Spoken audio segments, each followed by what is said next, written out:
1964, what a year for Alabama Crimson Tide football. Undefeated in the regular season, Southeastern Conference and national champions because of stars like Joe Namath.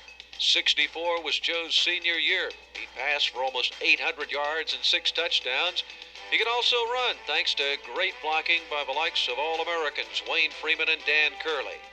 They led an outstanding line, but also included Galen McCullough, Ron Derby, and Ron Bird. They made it easy for backs like Steve Bowman.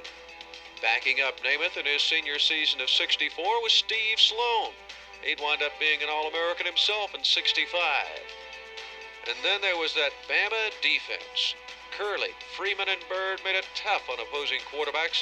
That led to interceptions by Mickey Andrews, who'd be second-team All-American. The defense was tough enough to shut out a couple of teams and give up an average of only 8 points a game. 64 Tide had a great kicking game. David Ray booting the field goals and extra points. Ray Ogden on the returns like this one against Auburn. Bear Bryant had his team coiled and ready in 64, and no game was tougher than Florida at Denny Stadium, the 6th game of that national championship season. Bama number 3 against Steve Spurrier and 9th-ranked Florida. One of Bama's greatest games.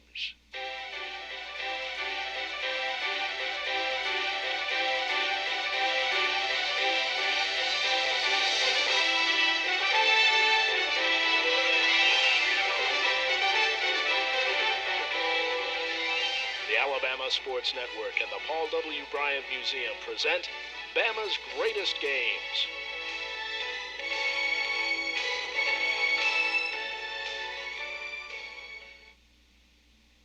Welcome to Bama's Greatest Games. I'm Tom Roberts. With me is former Bama and pro quarterback Jeff Rutledge. Jeff, we're going to 1964, Alabama against Florida. That's a Southeastern Conference game, and the Gators have always been tough, it seems like.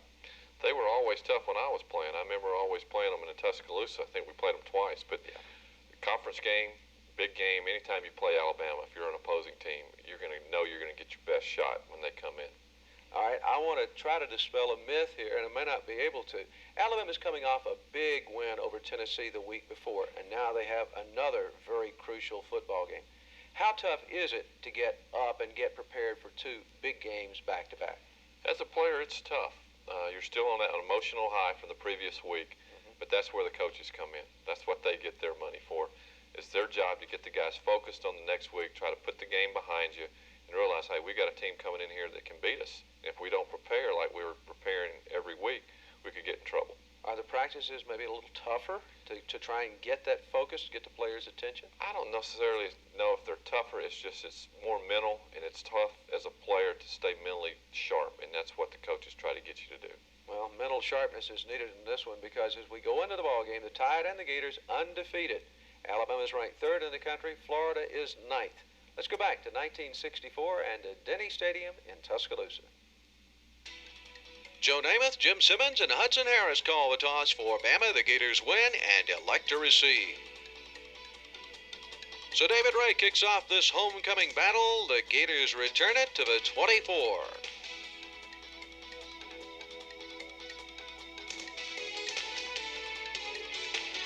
Sophomore Steve Spurrier is under center for the Gators, and on the very first play from scrimmage, he tosses to Larry Dupree at right end.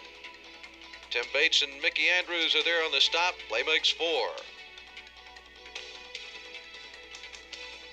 Dupree tries the left side and rambles out to the 36, a gain of 8 before Creed Gilmer finally tackles him. Spurrier hands it off this time, a loss of 2. He's slapped down by the left side of Alabama's defense. Dan Curley first on the scene. Toss sweep left again by Dupree. Out to the 41. Steve Sloan and John Mosley make the stop. Spurrier keeps himself at right end, gets 4 to the 45. Ron Bird and Paul Crane bring him down for Bama. Spurrier also punched for the Gators, and this one rolls dead at the Bama 9-yard line.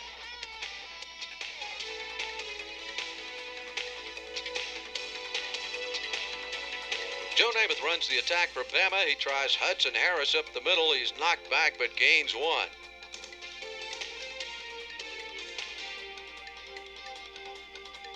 On second down, it's Steve Bowman at center. He's out to the 13. Bama decides to punt on third down. The Gators get it at their own 33 and try to come to the near side. But Creed Gilmer's there for the Tide and downs the Gators at their own 34. On Florida's first play, it's the workhorse Dupree at right guard. Curley stops him after a gain of 2. Spurrier drops back to pass. Decides to run instead, rolls out to the 48, picks up a dozen. Crane finally brings him down. Dupree again at left tackle, but Bama's there. Gilmer, Crane, and Bates combine on the stop. More good defense as Spurrier drops back. Bama with a heavy rush, and he overthrows his intended receiver. The Florida slot back takes it against the grain. It's Crane to trip him up. Bates and Gilmer close him out, a loss of 1. So Spurrier has to punt again. And again, Bama's in a hole as the ball rolls dead, this time at the 11-yard line.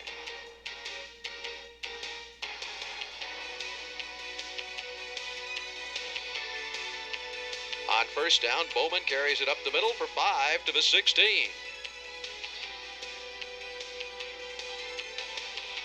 Bowman at center again. The ball pops free, but Namath recovers. The play loses 3 back to the 13. Third down, Bama's punting again. Buddy French kicks it. It's hauled in by the Gators at the Bama 46. Florida gets it back to the 41 before a bunch of Tidesmen knock them down. Gators go with a sweep left, forced back by Bill Tugwell, then run out of bounds at the 44, a loss of 3.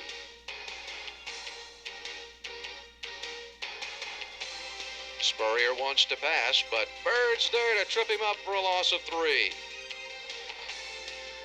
Third and long for the Gators. Spurrier has to throw, but Curley is right in his face, so he throws it away downfield.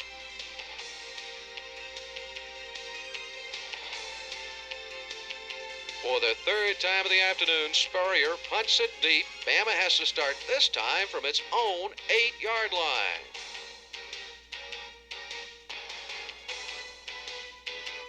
On first down, Bowman takes the handoff and gets 5 out to the 13.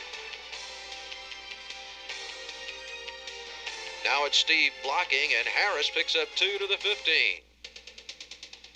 For the first time this afternoon, Bama goes for it on third down. Namath hits Tommy Tallison on a slant end. Play makes 11 to the 26. The Tide's first down. Again, Namath to the air, this time for 17 yards to Ray Ogden. First down at the 43. Bowman goes up the middle for 4 to the 47. Harris tries the left side and gets 2 out to the 49. It's third down now for the Tide. Namath rolls right, looking for the first down. Joe's hit and loses the football. Florida recovers. Even worse, Namath is gone for the day with a knee injury. From their own 47, Gators take over. Dupree dives at right tackle. Curley stops him for only 1. And we're at the end of the first quarter with no score. So after the first 15 minutes, Alabama's in a bit of a jam. I think you're in a jam anytime your first-string quarterback goes down, particularly a guy like Namath. Exactly, and that can have 2 effects on a ball club. That can get the team down. Their starting quarterback, Joe Namath, goes down. They get depressed, or they can say, hey, here comes Steve Sloan. Let's rally behind this guy. Let's go ahead and win. And that's exactly what happened. I think the play also shows how a serious injury can sometimes come on a play that doesn't look all that rough. And let's look at it again. Namath, in this particular situation, just rolling out. Just rolling out. Looked like it was run all the way. I don't even think he was looking to throw, even though you see receivers there, and just somebody hit him just right. Hit him just right. He goes out with the injury, and when Namath went down, Steve Sloan took over at quarterback, and on the field with Sloan and Namath was Mickey Andrews, running back and defensive back then, now a coach at Florida State. Andrews will tell you very quickly that while Joe and Steve were different in a lot of ways, they were also a lot alike. They were different in a lot of ways. Their way of life, their upbringing was totally different. Joe being from Pittsburgh, from Beaver Falls, and out in I guess probably at that time, a Yankee, so to speak, coming south to Alabama. I mean, we thought it was from just the other side of Canada or somewhere. And then Sloan, old country boy, slow walking, slow talking guy.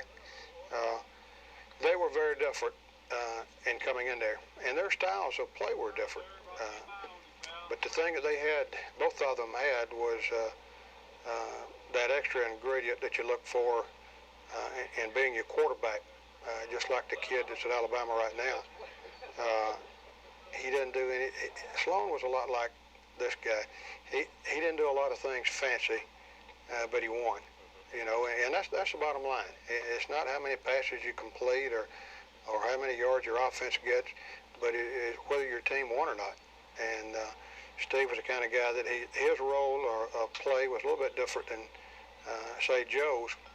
Joe, a little more prolific passer, maybe before he got injured, maybe a little better runner, but yet they were so much alike in the way that you want them to be, and that was of being a leader, taking 11 guys and making sure that they did the things you had to do to win and be successful. And they were not different in that respect.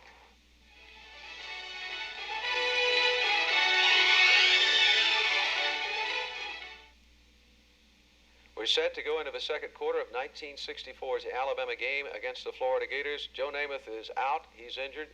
Steve Sloan takes over.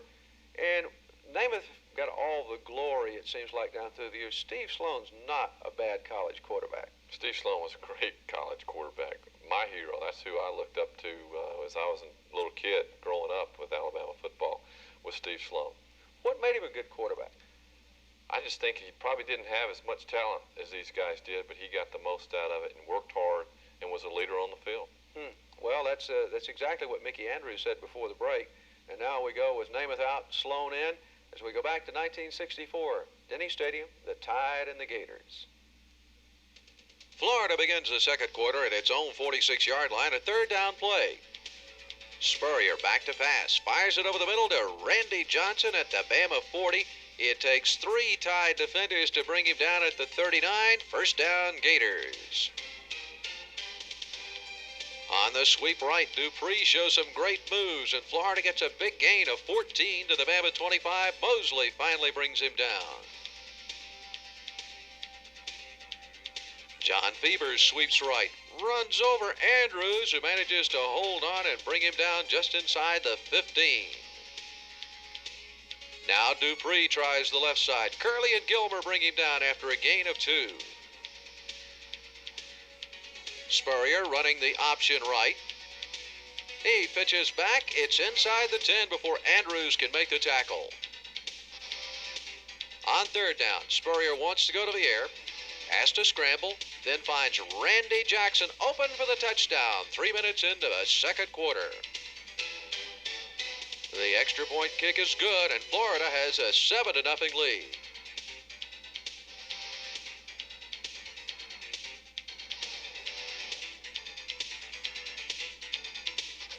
The Gators kickoff goes to the goal line, where Wayne Trimble has a tough time picking up the ball. Finally does, but it can only get out to the 12-yard line. Steve Sloan is on for the injured Namath. He gives it to Harris, who goes around right in, out to the 17. This time, Sloan keeps it himself on the rollout and gets close to the first down, out of bounds near the 22. Less than a yard to go. Behind Jim Fuller and Galen McCullough, Sloan gets more than enough. First down at the 23. Les Kelly's the fullback. He goes up the middle for a couple to the 25. Sloan rolls back as if to pass, runs instead, and picks up 5 yards around left end. Bama needs 3 yards for the first down. Harris gets it, spinning his way to the 34. Kelly's hit at right guard and gains 2 more to the 36.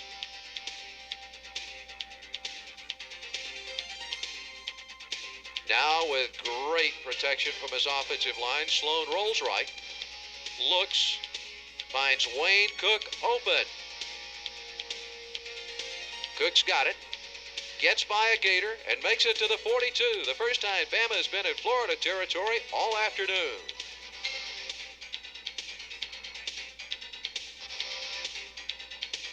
Again to the air. Sloan hits Ray slanting in, and he's to a 37.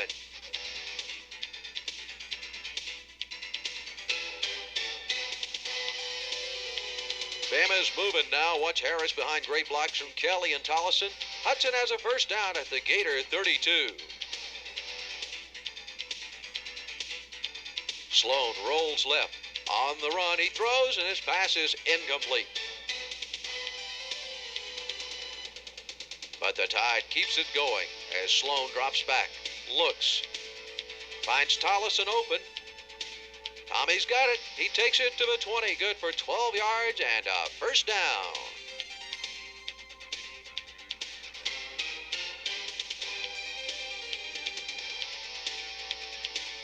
Sloan rolls right. Look at the interference run by Bowman, Harris, and Ray. Steve and the Tide are at the 13. Harris tries the heart of the Gator defense and makes only one. On third down, Hudson can't get the first down. Florida stops him at the 11. Needing just a yard, Coach Bryan decides to go for it. It's Harris following Ray and Fuller inside the 10. First and goal at the 9. Sloan rolls right, winds his way down to the 5. Now let's work the left side. Sloan finds a hole and gets to the goal line. Third and inches now. Bowman goes over the top, and Bama's on the board. 19 plays covering 88 yards and lasting more than 9 minutes. Ray adds the extra point. We're tied at 7 with just over 3 minutes to go till halftime.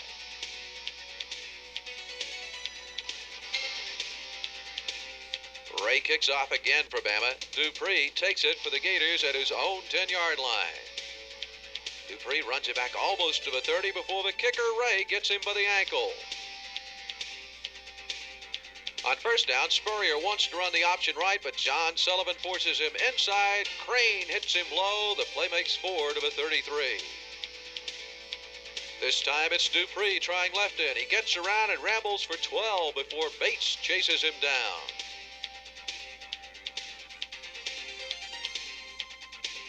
At the 45, Spurrier's back to pass, sees some running room, and goes into Bama territory. 9 yards to the Tide 46.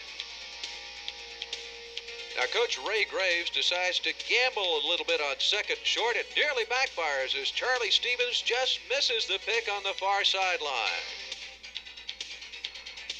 On third down, the sweep right. Dupree gets the first. Bird and Andrews bounce him down at the 43. Spurrier wants to go downfield, but here's a lot of Bama heat, and he just throws the ball away. This time, Spurrier gets pretty good protection and lets it fly deep, but here's Frank Canterbury to intercept at the 23. He tries to return it. The officials rule his knee down at the 24, but the pick stops a Florida scoring threat. On first down, Sloan gets a nice block from Ogden, and Steve rambles 13 yards to the 37. Now Sloan fakes it to Bowman and follows him off left guard. Look at the running room. Sloan's to the floor at a 44, 19 yards. Unfortunately, it's the last play of the first half.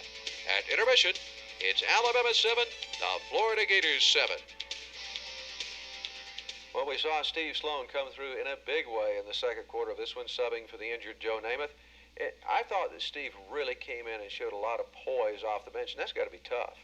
It is tough, especially if you're not knowing when you're going to get in that ball game. And he came in, and Alabama didn't miss a beat. Well, he led him on a very long drive. Let's take a look at some of that. Sloan, of course, was a pretty darn good passer, but we also see him making some good runs here. Looked like a very similar play that Joe Namath got hurt on, rolling out to his right. Here, once again, just rolling left, looking to run all the way. That gets him down close, and the patented Bowman over the top, Steve into the end zone. That takes a lot of blocking up front, I guess, but it also takes the running back just being able to leap up there and make the dive, doesn't it? Exactly. He's just, the guy's got to fire out low, and then he just goes over the top. Well, it was a touchdown. It came at the end of an 80-yard drive that took 19 plays. The 19, to me, that's one of the most beautiful things in all of college football is when a team takes it and just grinds it out and takes up so much of that clock. And it's got to be really demoralizing to the guys on the other side. Well, the guys on defense are crushed, and they're tired when they come off the field. They know they're in trouble because the team just took a ball and went the length of the field. And it keeps the ball away from the offense. And with somebody like Steve Spurrier, that's the only way to defense him is not to let him on the field. Well, we're going to see Spurrier a lot more in the second half of this one. I want to go back to something you said, though. In a situation like that, everybody always says the defense gets tired because they're on the field so long. Offense was out there the same amount of time. Is the difference there because they got positive results? I think you're right. I think it's something mental about it. They didn't even know they were out there on the field. I guarantee you, if you got to the sideline and asked them how many plays you think they ran, they would have no clue. But the defense knew. They knew they were not getting the job done. Not getting the job done. Well, obviously some adjustments being made at halftime as the homecoming queen is crowned before the Denny Stadium crowd. We'll be back for the third quarter of this football game in just a moment.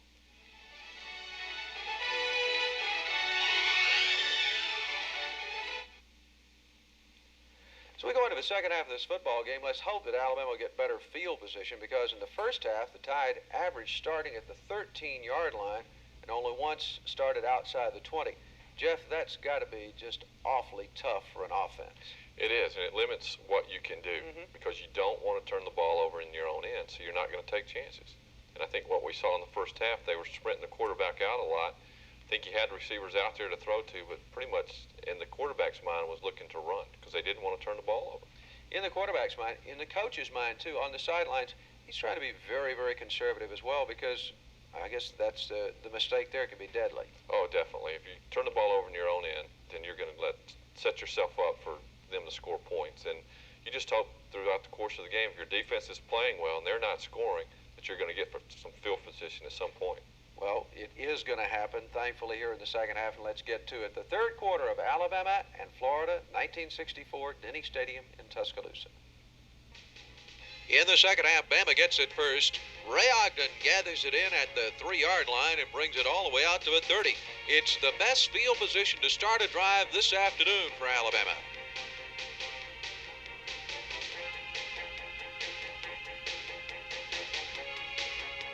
On first down, Sloan tries to roll out left. The Gator defender grabs the face mask. Unfortunately, nothing's called. The play makes only 2.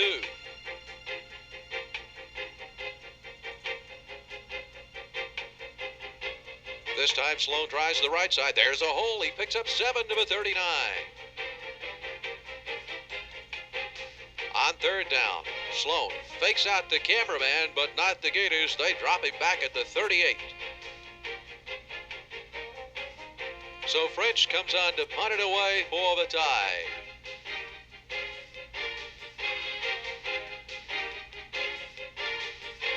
The Gators take it at their own 22 and set up the wall on the near sideline. And for a while, Florida has some running room. Fuller finally drags the return man down. Gators in good position at their own 39. The sweep right doesn't work as well as it did in the first half. Tollison fights off a blocker and holds Florida to only a yard. On second down, Spurrier tries to toss it. It bounces off his fullback. Quarterback recovers. No gain. Possession down for the Gators. Spurrier goes up top and finds lonesome end Charlie Casey open. Plays good for 22 yards and a first down at the Bama 38. Here comes Dupree on the sweep again. He goes around right end for 6 yards. Stevens stops him at the 32. Spurrier can't find anybody to toss it to. Keeps up the middle. Sandwiched by Gilmer and Sullivan. 3rd and 1 now. Sullivan breaks through to stop Dupree, but no gain. Too far for a field goal. Gators go for it on 4th down. Spurrier on the quarterback sneak gets just a yard, but that's enough. First down at the Bama 28. From there, it's Dupree on the sweep left, but he's mauled by Bates, Gilmer, and a gang of Bama tacklers. Inside the 25, Spurrier on the toss to Dupree. Bates drags him down at the 21.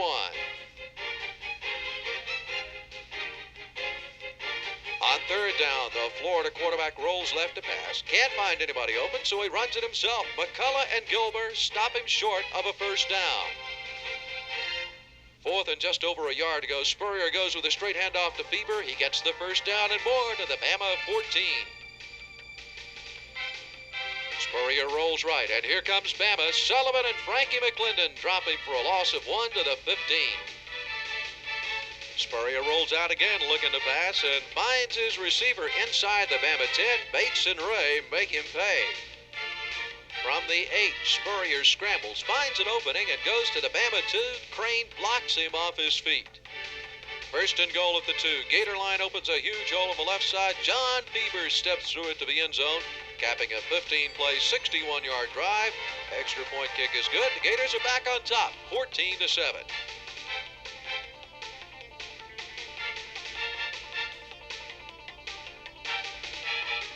On the kickoff, Ogden takes it for Bama at his 3-yard line, and Ray returns it 26 yards out to the 29. On first down, Sloan gives it to Harris, who picks up 3 up the middle. Now here comes a good one for Bama fans. Sloan rolls out. With a Gator defender hanging on, he gets his pass away, complete to Cook. He takes it out of bounds at the 44, 12 yards on the play. On first down, Sloan tries a quick pass to Ogden, but it's underthrown. So on second down, Sloan goes with the toss sweep right. The toss to Kelly. He gets 11 yards and a first down at the Florida 35. Again, Bama tries the quick pass. Again, it's incomplete. On second down, the option comes left. Sloan keeps it for 4 to the 41. Possession down for the Tide. Sloan fakes up the middle, rolls right, looks downfield, and finds Ray Perkins open at the 25. Nice catch by Perkins, 16 yards and a big Bama first down. Bowman on the quick toss right. He gets 2 to the 23. Now the offense begins to break down. A broken play. Sloan has to eat the ball back at the 27. So it's 3rd and 12 for Bama with plenty of time. Sloan looks downfield, fires. It's intercepted by the Gators. Jack Card inside the 20. He brings it back out to the 28 as the third quarter ends with Florida still on top of Bama, 14-7.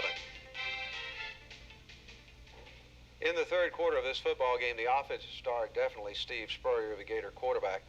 He was later to win the Heisman Trophy, and we could see why in this his sophomore year, a truly great college quarterback. I was impressed because he is a sophomore, and the composure that he had out on that field and to make the plays when they weren't there.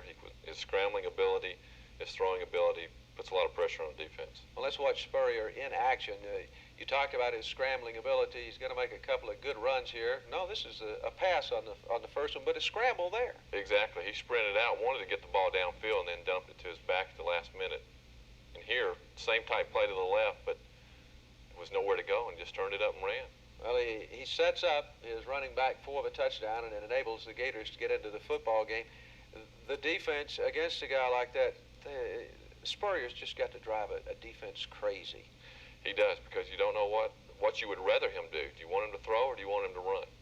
And defenses come off that field tired after playing with him. Well, one of the guys on the defensive side of the football for Alabama was Paul Crane. Now, Crane had to follow a number 54 that's pretty darn good at the university, a guy named Leroy Jordan.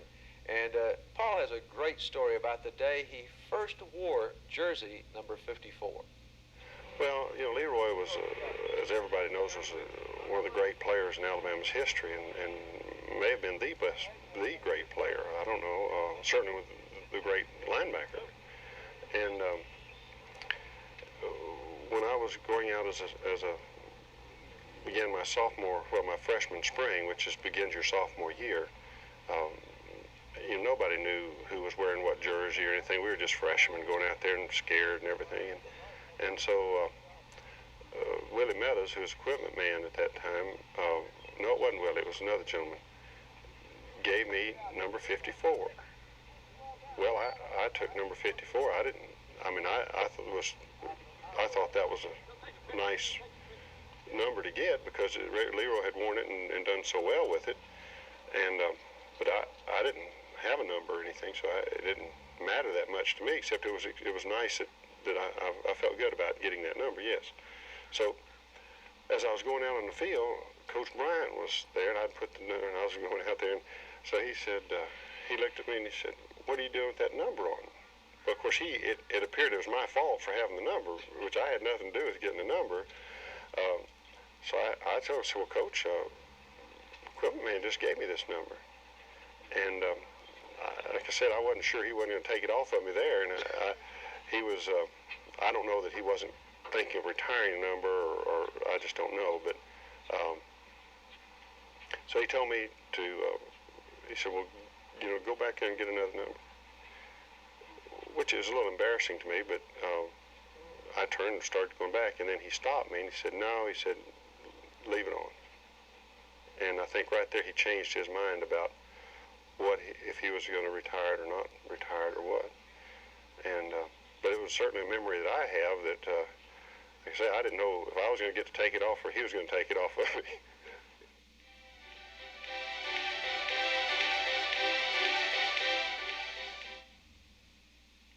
After 3 quarters, Alabama's behind the Florida Gators, and they're behind at home, too, at Denny Stadium.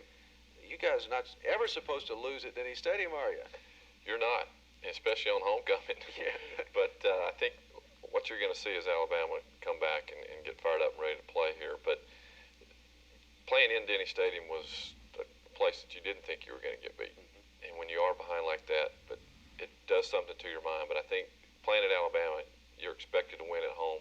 You're expected to win big games, and that's what happens. I want to talk a little bit about that confidence factor. You were expected to. Did you then know that you were going to win in that kind of situation? I don't think if you ever knew for sure if you were going to win, but you really thought you had a lot of confidence when you went out there and just felt all along that something was going to happen during this game to turn things around. Well, you sound like a lot like another guy. This Bama football team was confident about winning the game. After all, it was going to go on and win the 1964 national championship. A key member was Mickey Andrews, and he told me that the reason he came to Alabama was to win a national championship. When you went to Alabama, you went there for that reason, because number one, that the things that he demanded, I can still hear him now demanding that you do the little things well, and we've through the years we've kind of adopted the same type philosophy. We try to coach very similar. But I guess more than anything, you learn how to keep from losing. Coach Bryant was very big on that, and all of his staff. Coach Stallings, he was my position coach, secondary coach my senior year. And in fact, I think he left after that year to go to be the head coach at Texas A&M, I believe it was. But I think more than anything, it was you learned how to prepare. And the preparation was of the intensity and at the level that you not only expected to win, but you knew it was going to happen. And because nobody outworked you, nobody outprepared you. And nobody did the little things as well as, and still was able to do it with class and pride that Coach Bryant demanded to be in the program.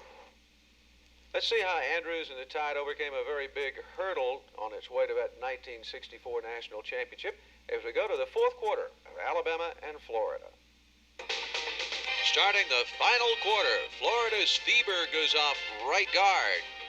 Crane's there for the Tide, call it a gain of 3. Next up, it's Bates shooting the gap to sack Spurrier back at the 25. So the Gators decide to kick it away. Spurrier punts to Mosley at the 29. Johnny cuts upfield. Andrews on a great block wipes out 2 Gators. And Johnny holds it all the way to the Florida 34. 37 yards on the return and great field position for Bama.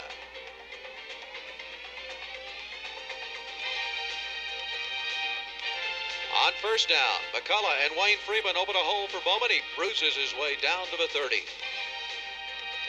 Now, this one's a beauty. Fuller and McClendon open the hole on the left side. Bowman blasts through, and Steve races 30 yards. Pulls away from a tackler at the goal line. Bowman for the touchdown. Ray kicks the extra point, and Bama's tied with the Gators at 14. 12:57 left in the game. Ray kicks it off for the tie to Florida, 5 yards deep. The Gators decide to run it out, only to stop themselves at their own 19. On first down, the quick toss right to Dupree behind Spurrier's block. He picks up 4 to the 23. Bieber tries inside, then outside, but Bama's there to stop him. Curley and Bird on the tackle.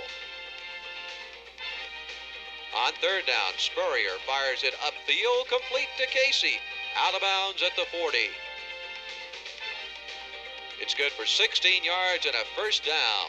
This time, Spurrier rolls out right, and Sullivan gets him for the tie, a gain of 3.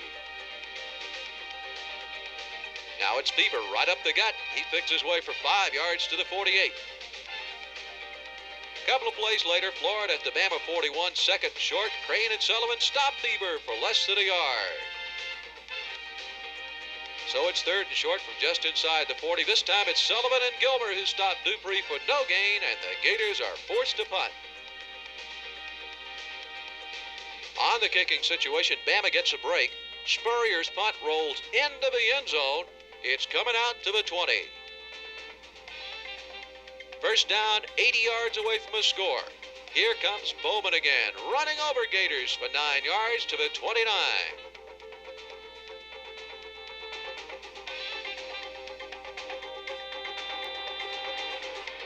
Now Sloan options right.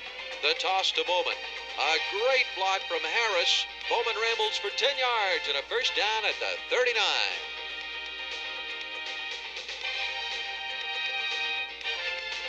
Bowman for the third time in a row, 3 yards to the 42.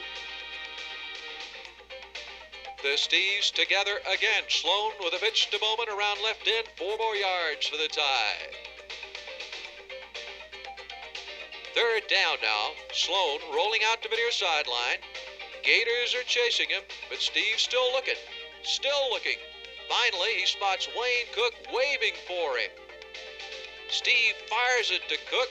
He fakes one tackler, then drags another. Winds up with a 20-yard gain to the Gator 34. Kelly follows Harris behind Ron Derby's great block. Play goes for 6 yards to the Florida 28. Sloan fakes it up the middle, rolls around left end. He picks up 6 and a first down at the 22.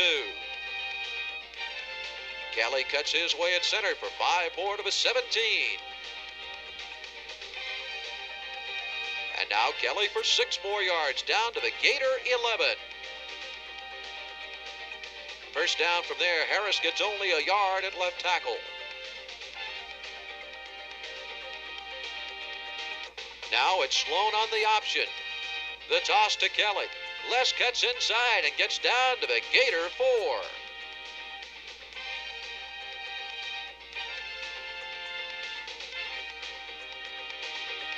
Sloan really wants a touchdown, but he just misses Harris at the goal line. So on comes Ray to attempt the field goal. French holding. He kicks it through, a 20-yarder, and Bama has the lead for the first time at 17-14, just over 3 minutes to go.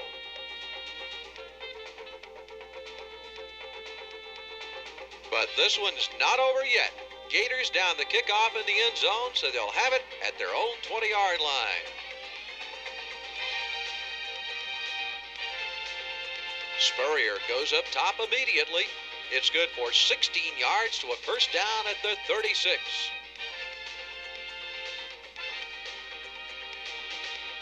Spurrier again wants to go to the air. He's chased, but gets away. A great pass to Dupree. He's got it. Out of bounds at the Bama 45. Play covers 19 yards. Showing the form, it'll win him the Heisman Trophy 2 years later. Spurrier throws a perfect pass to Casey. He has it at the Bama 25.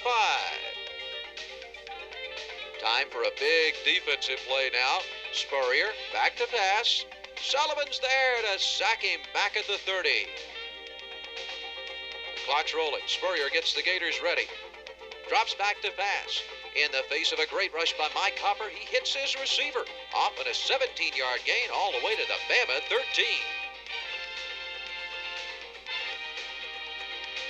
Tollison puts the pressure on for the Tide this time. Spurrier forced to run right into the arms of Curley at the 13.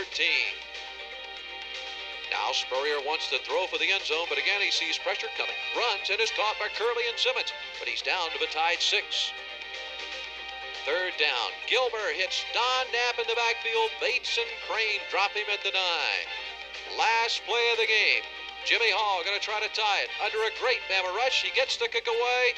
It's wide to the left. Bama holds on to its undefeated record on the way to a national championship. The final, Alabama 17, Florida 14.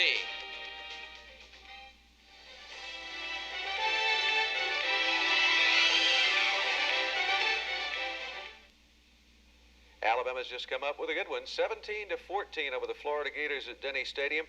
Jeff, it kind of shows the difference between a field goal unit that works, in this case David Ray and Alabama kicking a field goal, and one that didn't function right, Florida missing a last-second field goal. I think the pressure got to the kicker. The snap was good, the hold was good, he just missed it. And knowing that you're standing on that sideline, knowing you might get a chance to tie the football game, it's got a lot of pressure on it. It's got to be some of the toughest pressure in the world, a field goal kicker. I guess that's kind of the reason maybe they're kind of weird sometimes. They are weird. And the thing about kickers, you don't get many chances, but you're either going to win a game or lose a game most of the time when you do go out there and kick. So that's a lot of pressure. Could be the hero or the GOAT. Well, let's go back and look at the highlights of this one. Joe Namath going down, gets injured in the very first quarter of this football game. Unfortunate for Alabama, but Steve Sloan came in and did a great job after this injury. Sloan did do an excellent job. He led Alabama to its first touchdown with this really nice pass to Tommy Tollison. Sprinted left. Great protection. That's what I noticed here. Nobody around him. And Tollison's wide open, too, to make the catch. Gators get to him quickly, but it does lead to a touchdown. Steve Bowman over the top. He dives into the end zone. Line just fired out, got him down, and he just went right over the top, as you said, Tom. Going into the fourth quarter, though, Alabama's behind 14-7.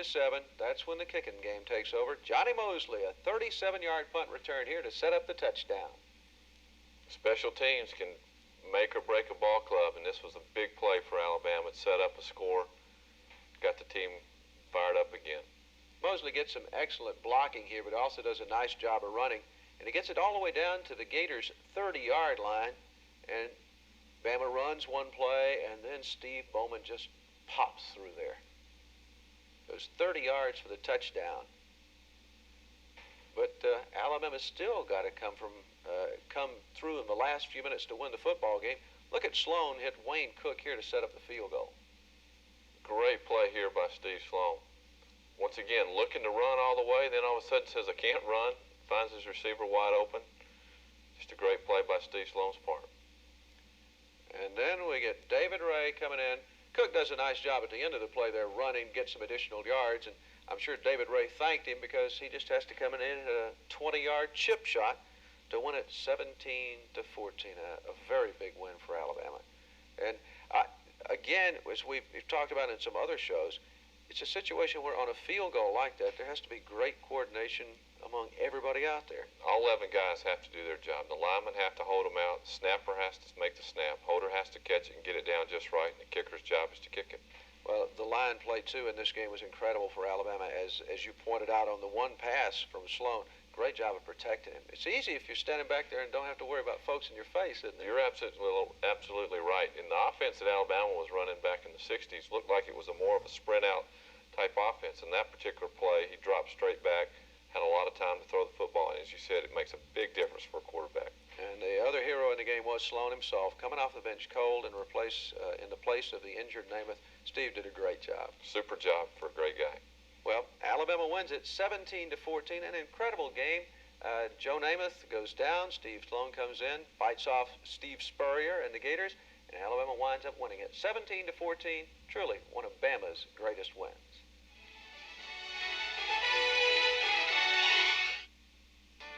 You can see all of Bama's greatest games at the Paul W. Bryant Museum on the University of Alabama campus. The museum's chock full of memories for Bama fans, from the early years of Tide football through the Rose Bowl under Coach Frank Thomas. You can relive Bama's greatest wins, and as Museum Director Ken Gaddy says, you can take a journey in time. But what people find is that they find places in time that they fit into. So people that went to school here in the 30s or spend more time with the 30s, and the people that went here in the 60s and 70s will find their place. Among those places in time, the years that Bama won national titles under Paul Bear Bryant. You can see his office and his houndstooth hat. Coach Bryant's players are featured prominently too, including those who went on to make their mark in the pros. And of course, you can relive the memories of Bama's most recent national champions, Gene Stallings' 1992 Crimson Tide. So stop by and visit the Bryant Museum on the University of Alabama campus. And join us next time for more of Bama's greatest games.